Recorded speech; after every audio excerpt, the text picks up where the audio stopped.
How are you dealing with the whole situations, especially that you're working in Hungary and you're from California? This must be huge mental strain as well on you, being half the world away. It's been pretty stressful, especially in the early stages. Just knowing what was going on and always trying to stay one step ahead of everything. So, you couldn't really plan it all. It was literally every hour of every day was changing drastically. I'd wake up and it was a completely different scenario than when I went to bed, especially being here and being in a different time zone than my family. Yeah. So I was keeping track of both, but it was hard to sleep because you knew things were changing at night. So I'd wake up in the middle of the night and check my phone, and I wake up to big news like the NBA canceling the season, which I knew was a very drastic thing, which meant a lot of other things were coming down the pipeline in terms of California and stuff like that, where my family was. So, it was kind of a really stressful period when everything was going on and blowing up, especially in Europe, and then started picking up in California. Just trying to decide what to do, whether I should fly home to be with my family, try and get out of Hungary while I still get a flight. Yep. Obviously, I woke up to finding out that Trump was closing the borders, waking up around 3 a.m. to find out he's closing the borders. First he's closing the borders completely. Then then it doesn't apply to American citizens. You're finding out 4 or 5 hours later. So it's just a lot of quick decisions going on. And okay, should I rush home since it's closing the borders? What if I need to get to my family immediately if they get sick?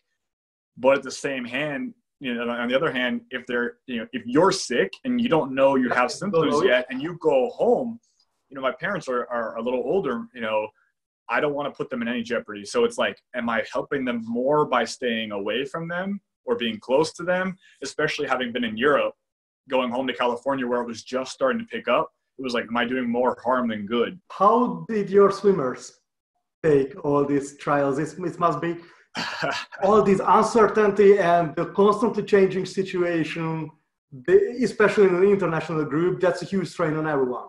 Everyone was really cool about being there for each other. And everyone was kind of looking out for each other. So, they were all looking at the news going on in California for me and keeping an eye on things. And right. We were looking at when the Slovakian border was closing, when the Czech border was closing, because our Polish guy had to get back to Poland, and his wife, he jumped on a flight. She's she's a school teacher. As soon as the schools closed, she jumped on a flight and actually flew into Hungary, and which we all thought was nuts to get on the flight at that time. And then she got to him, so she'd at least be with him. And we were watching to see when the borders closed. They literally got into Poland like a couple hours before the borders for Poland closed. And, Brazil, we sent her back right before, everything started hitting really bad there. So she missed the quarantine, stuff like that. At that time, they were still having Brazilian nationals. So the key was to make sure she got back. She wanted to make sure she was there in case Brazilian nationals still was going to take place. Me and my business partner, we were looking at what's going on with the NBA. We started looking into soccer, what's going on with the soccer leagues. And we just tried to start predicting with the big money sports, how that's going to affect our international swimmers for the Olympics. Well, we play with the extremes, so I don't think they're nearly as extreme as we predicted, but we figured if we played with the worst case scenario and we protected the athletes as much as possible, and my belief was that no matter what, the family's going to come first. And whatever decisions they made, they had to make with their family. Whatever made them feel the most secure came first and foremost. For me, it was a little difficult because my family is so far away and I made promises to the athletes here. So as long as the IOC was going to hold to their belief that they were going to hold the Olympics, and, the Federation did a fantastic job this year of making sure we had pool space all the way through all the chaos. We try to be very conservative and very protective of their well-being and their health. Nothing's going to come over their health and nothing's going to come before their family. How did the athletes take it? Like Liliana posted about frustration. Of course, it's absolutely natural to feel frustration in this case. And like everything is in chaos, everything is up in the air, nothing is certain. And they're used to a certain way of training, certain goals, everything is preset for them. And now it's like free flying. It must be difficult to alter the mindset for this. Lilu was the best. Lilu, she had the best situation because, her family is in Hungary. Everything was right here. She was really cool about being a great teammate with her friends and making sure they felt comfortable in Hungary. But we were dropping her down for Hungarian nationals and getting her ready for Hungarian nationals. So where all she had to do was focus on the very small steps in front of her to get ready for Hungarian nationals and a very small window when she wanted to perform. She was in fantastic shape and she was in a very good spot mentally. So we just kept telling her, okay, ignore everything, just focus on what you're doing. And it kind of hit her like a sledgehammer when all of a sudden Hungarian nationals went, the Olympics started to go, and everything kind of just, fell apart like a Jenga piece, like just one after another, dominoes. So there was a lot of frustration at the end for Liliana. It was just very ignore it. Oh my God, yes, the whole thing fell apart. So it was good as an athlete, and then it was just a lot to handle from a personal side, for her at the end. And kind of just be positive and kind of enjoy the time and realize that right now, this has never been seen before in history to this extent and this impact on sports. I don't think the Olympics has ever been postponed or stopped for health issues, just for a war. So readjusting for a 1-year preparation for 2021, adjusting for the World Championships, if that does take place during the Olympic year. We have a short course worlds as well. You have, the World Cup involved in that. You're going to have a short course season. Maybe it's a lot of questions, but being able to kind of just go with it and I just really try to make sure my athletes always understand that the Olympics are great, but it's not always your best performance. It's not always it's not the world record. It's not who was the greatest all time. It's who is the best on that day. So your performance and your preparation doesn't need to be the best of all time. It just has to be good enough to get the job done on that day.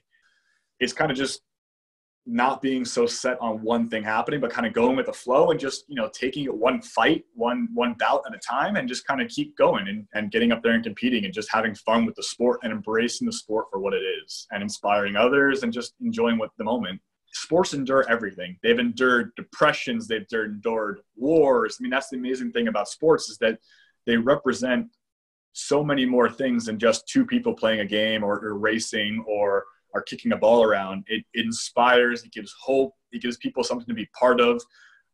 They hold such a bigger part in our lives, and it's just such a special thing for us to look up to be involved with, to associate with, to escape from the reality of what's going on around us, that I think it would be great to have something like the NBA or to have Premier League. If the athletes are prepared to get up there and perform and to put a show on for the fans, I think it's a fantastic thing. Realistically, I can't see it happening though. Yesterday, one of our most famous judo athletes said that I'm not sure I can exploit my body and mind for one more year. I mean, you got to think they go through hell. They're training very hard. A lot of those athletes are really punishing their body. Look at Kobe Bryant, an example. He didn't walk away because he didn't love the game anymore. He walked away because his body just couldn't take what he couldn't perform the way he wanted to. His body wasn't handling it. It was one injury after another. Some of these athletes, they might not be sharing that information with us, but they're struggling through stuff like that. Burnouts are real. A lot of these athletes are preparing for the Olympic Games from age 5. And it's a lot of routine, a lot of the same old. You got jobs you want to start. You got life that comes up, wives, girlfriends, potential babies, families. You got a lot of things that go on that aren't just the sport. So it's really difficult when all of a sudden you're like, hey, if you were planning on stopping, you got one more year to go. It's a pretty big mental block to get through, especially if you were planning on being done. Often people saying that elite athletes are in a kind of bubble, in a way. Is it the point when this bubble, in a way, it bursts? I mean, you see something that is much larger than sport. However, sports is a way of life. It's a passion. It's, as you said, it gives hope. It's a fire for people. But also, this is so much bigger than that. This is a very unique situation that a lot of the athletes are taught to be in a bubble.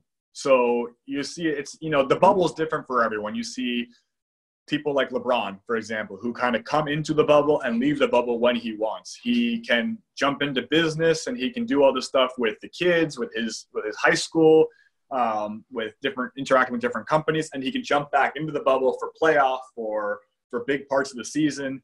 and completely block everything else around him. Kobe was a great example. He literally would block out everything going on in his life when he stepped on the court. Every single time he steps on the court, the rest of the world didn't exist. It was just him, the basketball, and the game going on. And you see a lot of athletes, their ability to do that is what makes them special. But something like this, something this drastic across the entire world that engulfed every single country in the world, every single people, everyone's lives, whether you liked it or not, it involved you and you couldn't just block it out. I mean, it was just devastating to their bubbles. I mean, you couldn't stay in your bubble anymore. You couldn't just ignore it. We kept Liliana in it for a long time. And because we were like, look, you got nationals coming up. We may not swim nationals. Either way, if we get the opportunity to race, you got to go for it. If not, it's fine. We knew the bubble would burst hard on her and it'd be a little bit devastating for her that late in the game, but we were too close. We had to just say, okay, keep her in the bubble. But yeah, a lot of those athletes were trying to hold on to that for the Olympics. And, you know, you're trying to ignore everything else going around. You're ignoring the media, you're ignoring social media. And then it's just, there was no way around it. You know, there was no way to ignore it. And then a lot of this stuff with everything going on, it's been so fast. It's been so, you know, one country after another with one big news headline after the next, with the stock market going and companies all struggling with this, you know, with total lockdown and not being allowed on the streets. Like for a lot of these countries, it's been very hard. And pool closures, gym closures, competitions just disappearing, qualification opportunities disappearing. It's just been, I don't think there's any athlete that didn't have a situation where their bubble burst very hard, very quickly, and they had to come to terms with everything like right away. So it was pretty harsh on the athletes, I think. It is a very good chance for them to get connected and with love for the sport. And exactly. Because like in these times you can be really grateful for simple things like just you get back into the pool. You just compete again. Like these things that you look like trivial are much more important now, probably. Yeah, and that's what you're seeing. A lot of these jokes on social media are people just talking about how this whole thing makes you go, like, you really realize how you didn't appreciate your normal everyday life, and you didn't appreciate the simple things because suddenly everyone's just begging for their they would just kill for their normal life to get back the way it was, to go back to normal life. And you're like, you used to be begging for all these extreme things. You're like, I want to be a champion. If I was a champion, I'd appreciate swimming more or whatever. Like now you're just going, I just want to go back to training. I want to get back in the pool. I want to enjoy my sport. I want to feel good again. So, you know, we really start to appreciate more of the small, beautiful things in our lives, and to really appreciate the small successes we have every day. You know, being able to be active. A lot of the athletes I know don't appreciate the gym nearly enough. Like, I hate the gym. It's so hard. It's always so heavy. And then they're stuck at home and they realize they have no equipment. They don't realize they can't do anything at their house. And they're like, I wish I had a gym right now.